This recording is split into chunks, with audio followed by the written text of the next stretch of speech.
If I knew then what I know now about concussions, I'd had a total different reaction. First of all, I'd have taken them to the local children's hospital or the academic medical facility to be tested right away. Second, instead of waiting that 6-week time period to get something set up with a specialist, I would have asked for that the very next day, even after his care with an emergency department. Because what we learned is Jonathan had one of those worst case scenarios of a concussion and then going straight into exams and not giving your brain a chance to heal and rest, and it just perpetuated itself and continued to get worse because he was stressing his brain trying to study. I had worked quickly with the university to say, this is what's going on, let's put a plan of action in place and what to do. So there are a lot of lessons learned on our parts as parents that we could have done things a whole lot different and would have taken it a whole lot serious.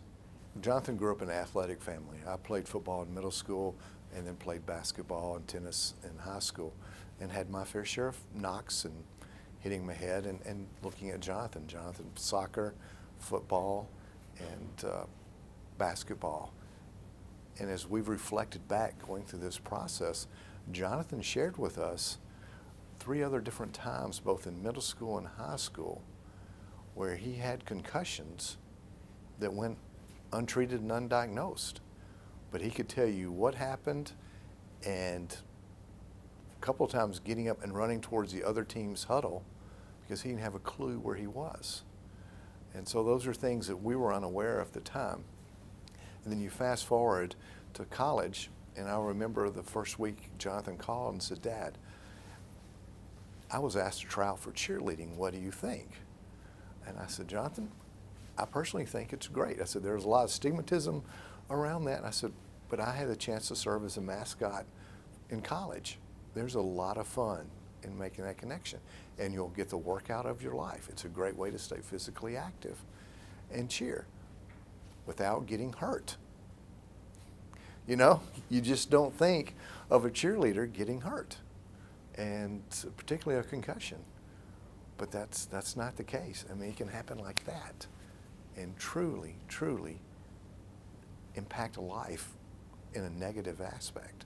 So if I was speaking to a room full of parents about concussions, the first thing I would say is, please, please, anytime a child suffers any type of head injury, no matter how simple you think it is, whether it's a hard hit from a soccer ball or a fall on the floor, please seek attention fast.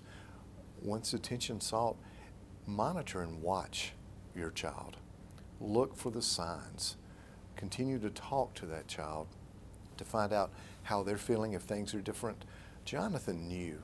He could tell things weren't right. He just wanted to fight through because that's what we want to do. And make sure you're seeking the proper attention and follow orders, because your brain is a very delicate part of your body. It controls and runs everything, and the slightest bit of hit, trauma to it, can change someone's life quickly. And so it's something you have to take very serious. And I have to admit, we didn't. And now, looking back, I wish we had have.